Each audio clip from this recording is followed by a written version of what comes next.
and we're live, just like that. Yeah. Wow. Yeah, I love welcome. the I love I love this setup, man. This is great. Oh, thanks, man. Yeah, it's yeah. Special thanks to the boys and the gals at StreamYard, doing a fantastic job there. Um, I think you're gonna have to share your resource with me, mate, because this is sexy cool. oh yeah, 100%, absolutely, absolutely. Yeah, it's It a actually different. makes me look 20 pounds lighter and 15 years younger. I actually see some hair. I have hair again. There you go. It'll grow back if you keep doing this. It'll grow back. That's I had to shave my beard off because my wife says, no full beards. You look like an old man. Now I look young again. there you go. I used to close shave for a little while when I started going Yeah. gray hair, and I thought, oh, it'll keep me looking a bit younger, and then I just gave up. You know, Yeah. So Hey, just, hey, listen, dude, before I start talking about how old you look, why don't you introduce me? yeah, let's do that. Let's do that. And okay, so Mr. Eugene Moreau, welcome to the What's Good Bro show, and we are live. I'm here in NZ in Whangarei. You're in Sydney. Whereabouts in Sydney are you? I'm in Liverpool. You're in Liverpool, Liverpool. Sydney. I think that's Okay, Southwest, I think. not Liverpool, UK. No, no, no. Yeah. I'm not a Liverpoolian. Is that what they say? Okay. Yeah. Yeah. Correct, mate. Take it away. Let's give us a little intro. Who are you? What do you do? What are you passionate about? Okay. I am a 60 years young American living in New Zealand for probably 50 years, but off and on back in the States. Hence, my accent stays the same. I am over in Australia working a contract with a very old established client who called me to come back in last year. I'll be here, supposedly here for a year or so. I've got to go back to New Zealand on May the 8th. I'll tell you about that in just a minute, why that's so important. I am married to the incredible Shireen. We went out for 3 months and got married. I Wow. knew within 1 week. I knew within 1 week. So we went out. I have two sons who are in the States from my first marriage. And I have Shayna, who is like my adopted daughter, that is Shireen's. I have Tussie, who is our adopted in Samoan Tongan daughter, who's 6'5" and pats me on the head way too much. And we have a couple other daughters. We've been blessed. For some reason, God has blessed us that we are able to bring young women into our home and finish helping them to grow up and move into productive adulthoods. And they call us mom and dad, and we have grandchildren as a result of that. So we've been blessed. And my wife is studying her second year of her counseling degree and drives my car, which I've been blessed to be able to secure a lovely 2016 Mustang. And so she drives that. The only university student I know that drives to school in a Mustang. Hang on, Um, back up the truck. yeah, 2016 Mustang. yeah. It's See, rough. no, I'm Yeah, not a petrol head. I'm not a petrol head. So yeah. that some people start drooling at the mouth when I tell them that. Is it a hybrid? Is it a Mustang hybrid? No. Do It they is make? no, it is a Mustang. It's called EcoBoost. It's a 2.3 or 2.4 turbo. That little mama will peel some skin off your nostrils if you flowboard it. I'm telling you now. It will take on larger cars and it will outperform them. It loves the road, but it just drinks the gas around town. Yeah, But it great. sure is fun to drive. Yeah, Sure is fun to drive. I bet. I bet. Um, so that's the personal side Yeah, or some personal side. yeah. What do you tell the folks at home what you do as a profession, as a career?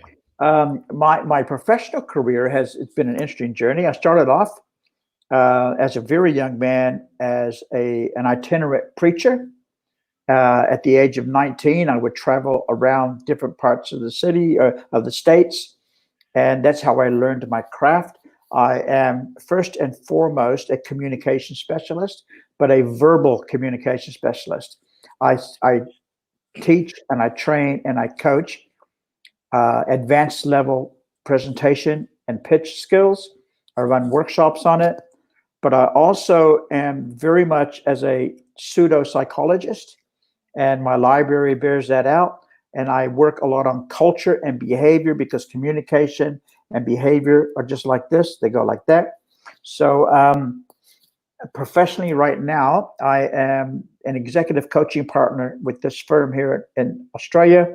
My primary responsibility is a culture strategist, and I work with the executive team on the restructuring of our strategy and the execution of the way we communicate with our clients through our new products, especially since COVID has hit us. And we're not going to talk about COVID any more than that. No. That's, if we had a bell, we would ring that now.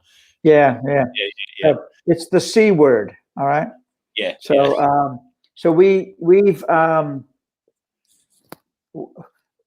the world's changed, and we need to not let fear control us, and we need to not let our head in the sand control us either. We just need to understand this is a season and we're moving through it. And I got the company understanding that. So when I come back to New Zealand on the May the 8th, I'll tell you about that in a moment. When I come back to New Zealand on May the 8th, I will go into 2 weeks of isolation at motel somewhere. And then I will go and see my wife. I haven't seen my wife. At that time, it will be 3.5 months. Oh, wow. And so, it's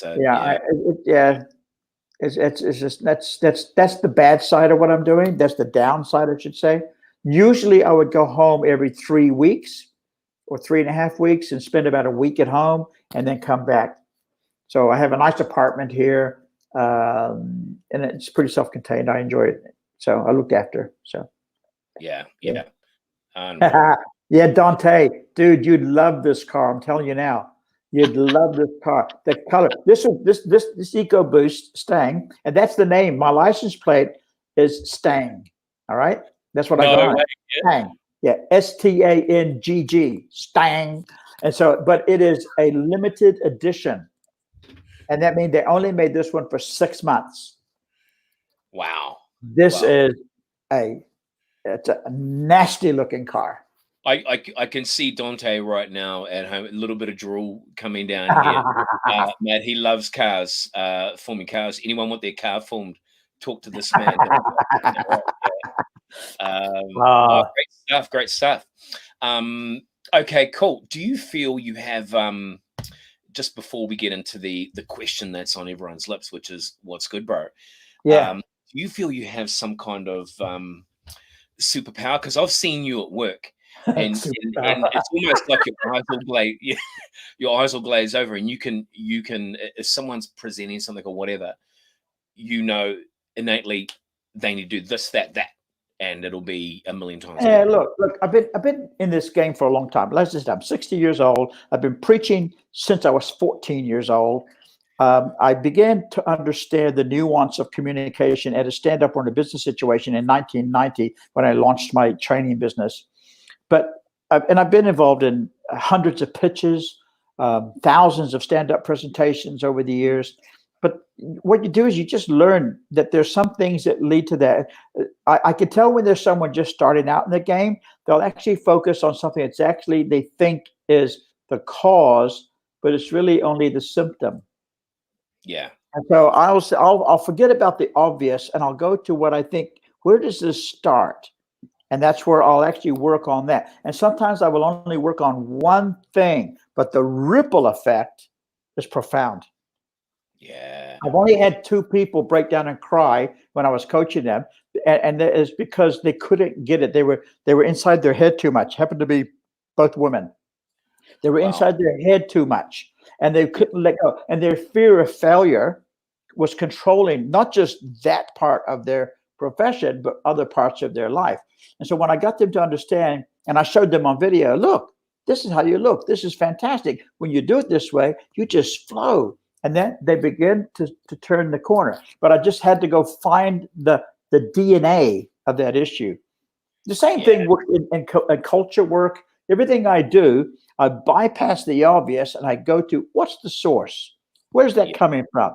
This is a ripple effect. Where is that coming from? Yeah. Makes sense.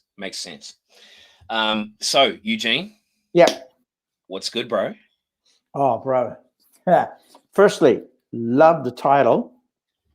Love the title. Your imagination, bro, is quite scary. You know, I imagine being married to you is an adventure. What, and you've only got what, 17, 18, 19 children, something like that. So you got a whole freaking football field sitting there. You know, you would never have an EcoBoost Stang. You would never have that because you couldn't get them in there. You know, you have a you actually have a you have a bus.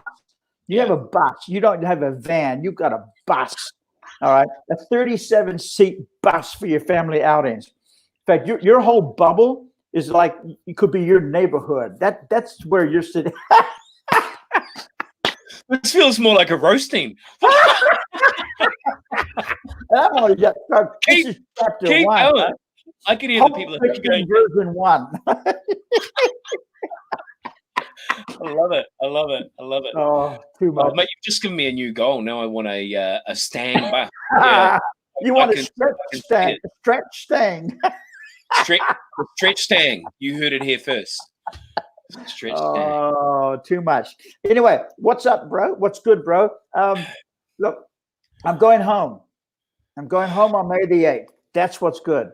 Now, let me tell you what May the 8th is. My wife said to me the other day, she said, you realize. Hang on. Sorry, Eugene. Hang on. Dante, that is just only a Kev's a Catholic rabbit. No, he's already been, buddy. I think that Dante knows you too well, buddy. Yeah. Blowing up the chat. All right. Yeah. Sorry, where were we? All right. So, what we're talking May the 8th. So, yeah. May the 8th has very significant, is a very significant date for me. So, as you would have kind of guessed already, I'm a fairly strong faith-based person. I kind of grew up in the church. I have a strong belief. I don't Pharisee it onto other people. It's me. It's mine. On May the 8th, I was driving back from Auckland. May the 8th, 2005. I was driving back from Auckland to Hamilton, and I was just starting to have an out loud conversation. And if you know what I mean, there's no one else in the car, but I was having an out loud, a vocal conversation with God. And I was saying, God, why am I so unhappy? Why? I got a business that's growing. I don't lack for anything. I was driving an Audi, for goodness sake. You know, I'm doing pretty good here. Why am I unfulfilled on the inside? And it was like a pipeline opened to another source, and it was flowing into my head. And that's me saying God was talking to me. That's just my version. But here's what was coming to me in the form of a message. Eugene, you have been living your life in a place called almost for most of your adult life. And I thought, what does that mean? And then the words came. You've almost been happy. Your business is almost fulfilling. Your marriage is almost working. Your relationships are almost healthy. Your finances are almost where you're secure. Almost. And then this is the word that changed this phrase changed my life. Don't you think it's time for you to leave almost? And that night changed. I had a complete shift. I just got the tingles of the full body tingles. Boom. There was a couple of, and so I started scribbling them. I pulled over, started scribbling. I can tell you right now in Mary, right by the Mary Power Station with the old road. It was the old road there from Auckland to Hamilton. And I began to write down thoughts, and it would page after page after page. And then at 5:30 the next morning, I sent my business partner a text. I said, we need to meet at 5 Crossroads McDonald's where we'd meet and have a coffee. We need to meet. When she got up at 6:30 and she saw that, she sent a message back. She said, what's wrong? What happened?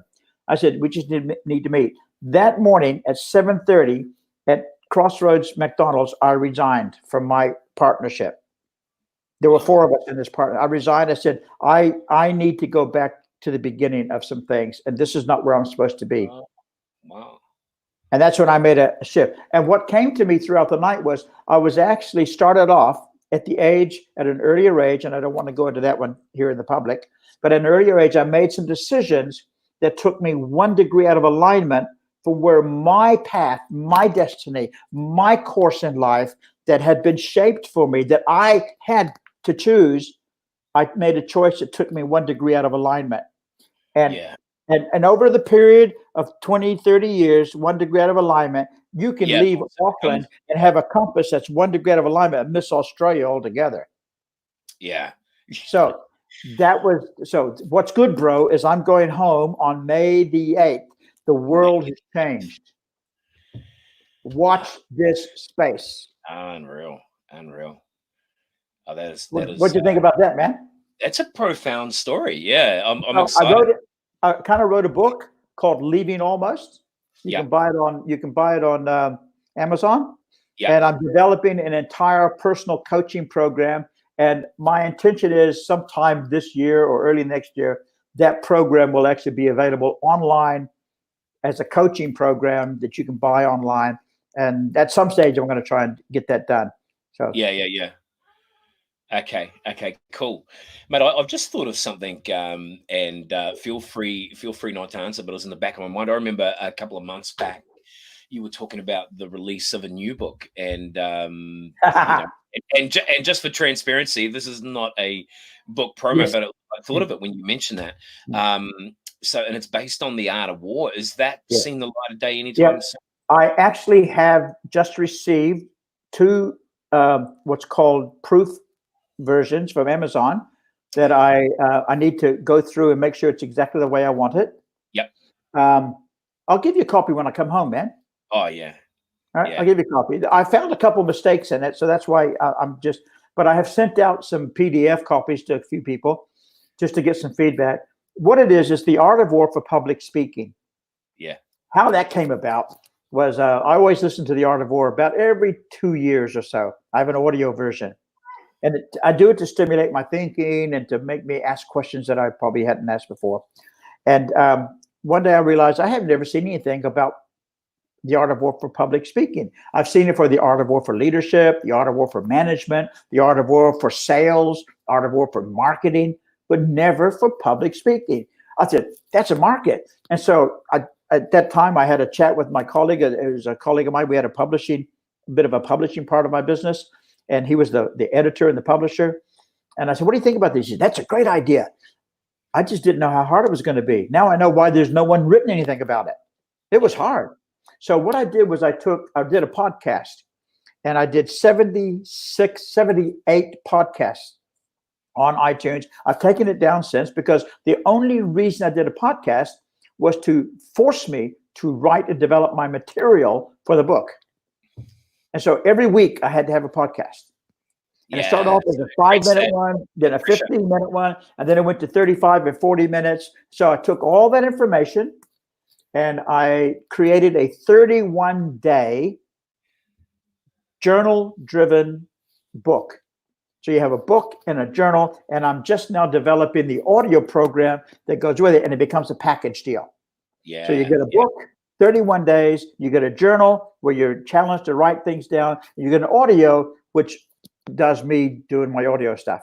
Yeah. So that's I wanted that to be out last October, but I just wasn't where I was happy with it. And I'm glad I waited, because the new look, the new feel of it, and I'm really, really happy with the way it looks and feels and what it does. I'm just now tweaking the audio side of it, so that it challenges and doesn't repeat information. It adds and escalates information. And then I got to figure out, how am I going to get this out properly so that every day an audio turns up for your book. Yeah. Yeah. So still working that out. What's been happening in Sydney? What's something remarkable that you've noticed? Nice. What's something good that you noticed that is out of the ordinary, and maybe it's got nothing to do with work. Maybe it's something you were driving along and witnessed something, or what's happening good over there? Okay, I found an incredible restaurant called Enzo's in Cthulhu Mall, which is where I live, right around the corner from the mall. So ENZ. ENZ. They're Italian. Oh, dude. dude.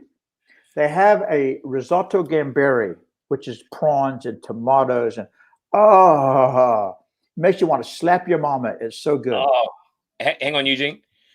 Hang on. Dante's declaring his love. You too, brother.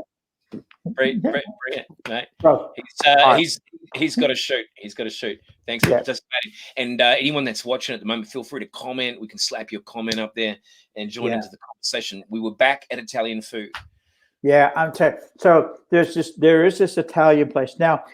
It's interesting the Casula Mall where I'm at. I don't get out to see a lot of Sydney. Having said that, back in December, Shireen came over here with me for 3 weeks, and we stayed up in Liverpool, and we'd catch a train into Sydney. The thing I love about Sydney is, man, their train and bus system is outrageous. Yeah, outrageous. All right.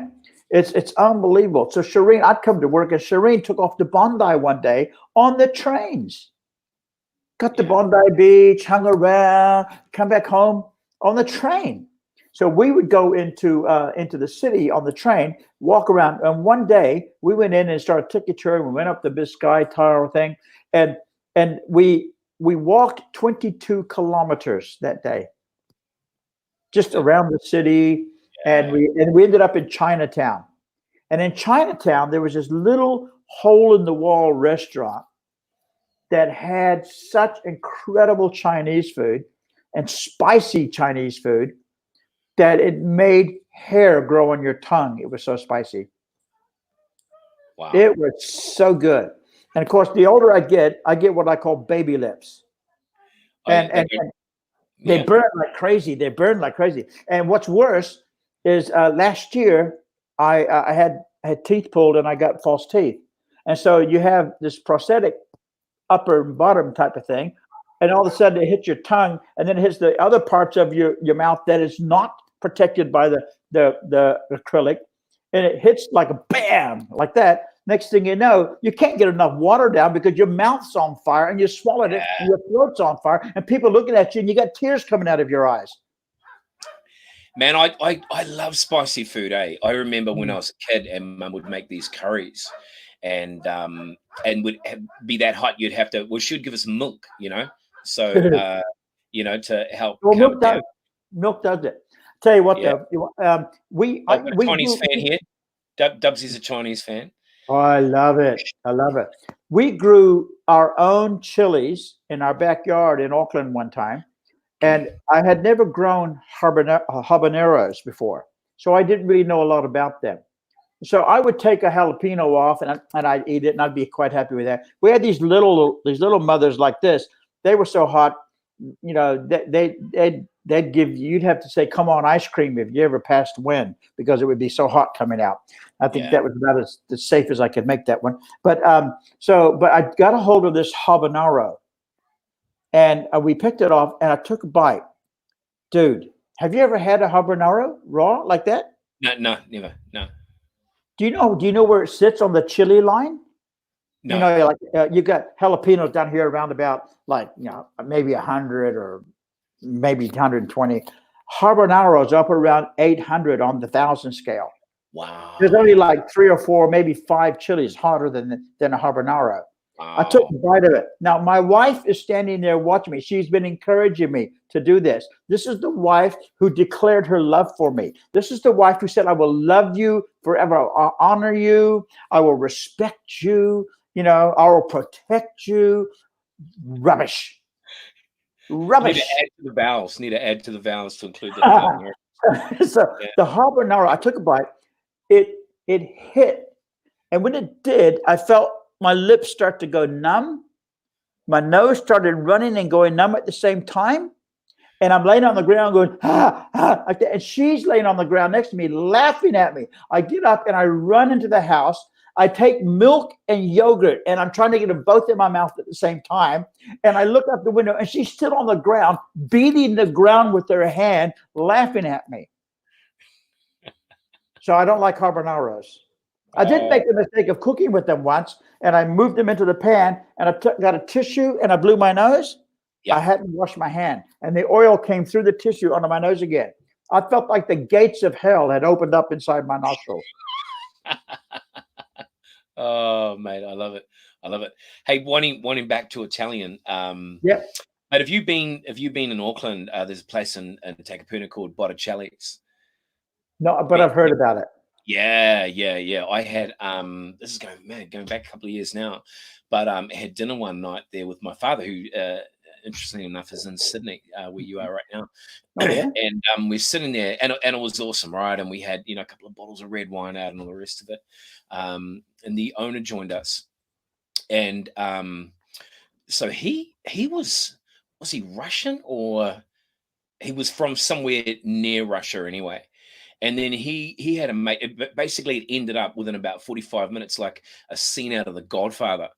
And so there's like a Russian, there was an Italian, it was like a mafia scene. And yeah, it was an eventful night after that. But yeah, that Italian restaurant just reminded me of that. Yeah, I wanted you to do me a favor. Yeah, yeah. It was interesting, mate. It was like, Do you like the Godfather movies? yeah, I actually need to do a rewatch, mate. It has been years since I've rewatched it, but they are classics. What about you? Look, I used to watch Godfather 1, 2, and 3 every New Year's Eve for about 6 years in a row.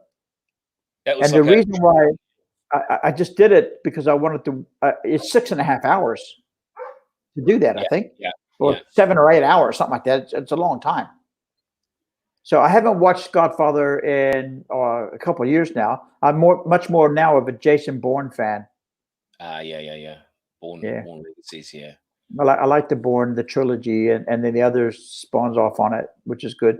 I've read a couple good books about the some of the soldiers that have come back, and they've written some really good books. Like Sniper, the guy who wrote Sniper, the original Sniper, has written several others. Okay, yeah. And they're really good. I do audiobooks more than I do reading at the moment. Yeah. Audiobooks I can take with me more. I can't read when I'm driving. So Man, I don't know about you, but I find so I tried. I had an Audible account for some time and had a stack of books on there, but I find I'll tune out and I'll have to keep rewinding. Yeah.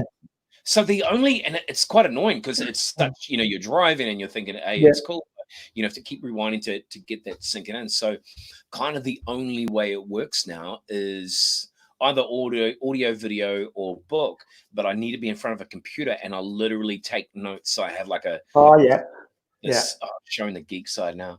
I have this geeky spreadsheet, with who I'm learning it from, any relevant links, and then notes on that, and then what they can be used for. Dude. When I grow up, I want to be just like you. You can, man, and maybe one day too, you can have a Mustang as well. Oh, mate. So what else is good? You've been in Sydney for a few months. Yeah. Sydney for I've been in this country. I'll be going back home. I'll be using Teams, Microsoft Teams, to actually connect a lot. I do a lot of that right now anyway. I spend most of my life doing video chats like this now. I'll be doing that 100% of the way whenever I'm back into our house. And we live down in Kihikihi, which is below Te Awamutu, out in the country. Love it out there. I'll be walking the dog. So here in Sydney, I've learned my way around by walking. So before daylight saving finished, I would walk pretty well every night, do 5 or 6 Ks a night. Wow. Every weekend, I will walk from where I live into Liverpool, walk around, do some stuff, and then walk back home. And that's a 13-kilometer walk around. But every weekend, I will walk between 12 and 20 kilometers. Yeah. Just because I need to help keep myself fit, but all my blood sugar levels down and stuff like that. Yeah. So it's a really cool place. Look, I love Sydney. I never have been a big fan of Sydney. I got to be straight with you. I was much more a fan of Brisbane, but ever since I've been here and I've come to appreciate Sydney. And the thing that I got to admit, I was a little bit upset, a bit ticked off. For the first time since I have been a rugby league fan, I was actually in the mecca of rugby league, Sydney. All right. And I didn't have to follow the Warriors. I could choose any team I wanted here. And within 2 weeks of my trying to decide, Am I going to go with Benji or am I going to go with Sean Johnson? You know, who am I going to go with? You know, which team am I going to follow this year? They shut the damn thing down. Yeah. Wow. What? I've waited all this time to be over here. You know, when I was in America in 2015, I would listen online to the Warriors games, almost threw my computer through a window half a dozen times. Oh, so you're that big a fan, yeah? Oh, yeah. I love rugby league, in my opinion, is one of the greatest sports, spectator sports in the world. Yeah. Wow. I love it. It's better than any other sport. I just love rugby league, and they play it at such an incredible level here in Sydney or in Australia. Yeah, It's absolutely. incredible. And Their the athletic abilities is amazing. Yeah, and the magic hasn't really sort of died down or wavered over the years. I remember years ago, as a young fellow, I was 18 in Sydney, and 6 months. And when you're talking about the public transport, I Yeah. remember busing and training, busing and then catching a ferry from Manly Yeah. over the quay, and then and then training to work from there. And yeah, just the fever, mate. It was like, State of Origin was huge. Oh, unreal. I was wanting to be here for that. I wanted to actually. What some of the young guys that work here, they have they follow the Tigers, and then here even some of the women they're saying they wear the clothes, and they're pretty staunch, whichever uniform they're wearing. They are diehards. But I'll tell you what, have never gotten into AFL, and AFL over here, especially in Victoria. It's absolutely insane. Yeah. And I don't quite get AFL as much as I do NRL, Yeah, it's big in Melbourne and places like that. And of course, essentially non-existent here, for the most part. Yeah. But we over here in Sydney, my mother and my sister and my niece and my nephew live in Wollongong. So I've been to see them a couple times. It's only like 45 minutes up the road from where I live, an hour. But I can't get out anywhere now because of what's been going on. So I stay pretty close to home. I don't. I've watched a few things on Netflix. I got hooked into Money Heist on Netflix. Oh, I haven't seen it. Yeah, good. Yeah. Look, it took me a little bit to get into it, but then I got hooked. But I'll tell you what hooked me the most, and I watched it both series. I binged it. I can't remember which. We had a long weekend not long ago, Easter, and that was Formula One on Netflix. Oh, yeah. If you have not got into it, and like I said, I'm not a petrol head, but I love competition. Yeah. I love the competitive nature of things. I like the game show like MasterChef where you're competing and you're doing it. I like that kind of stuff. Right? Yeah. So this Formula One exposed me to the egos in Formula One, the strategies, the politics, the games they play behind the scenes. It's just an incredible watch. Season 1 and season 2. So if you get a chance and you're still stuck in and you want to watch something, I highly recommend watching Formula One on Netflix. Man, I never even knew that was a thing. No one's mentioned it to me, so that's interesting. Man, I don't know. I've been trying to step back because I've been getting a little addicted to TV. Hang on a second, mate. Yeah. What time are we going to be finished, Kev? Oh, we wrap up in a couple of minutes. Yeah. Probably 5 minutes. Yeah. Yeah, well, thanks. Yeah.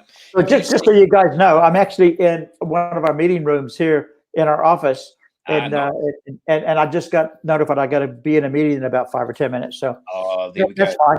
It's good timing. I mean, you've been generous with your time. Before we go, have you seen Tiger King? Yeah, it was like watching a very slow moving, pathetic train wreck. And I didn't want to watch it, but I couldn't not watch it. And I thought, and you know what? The very next day after I finished it, there was a news article that this guy's defending himself. He's had a 1-month extension on an appeal that he's coming up with. Really? Yeah. Yeah. And I watched it, and I couldn't figure out who's the biggest idiot in here. The woman, this guy, that guy. Would you trust any of them? Yeah. It was that unreal. It was like, what am I actually watching? It was, yeah. Do you want to know the sad part? Yeah, there's several times that I really wish I had a British accent. so that people wouldn't think I was American. Because I look at some things going on in America that are absolutely stupid. All right, it's an embarrassment. I'm sorry, mate. I'm just going to be, yeah. What's good, bro? Not America. Come on, man. Come on. Look, I'm a Oh. yeah. Jose, can you see? All right. Look, I'm telling you, there are some things, and my mother is one of 10 children. My dad has he's the fourth. He's the baby when he was living.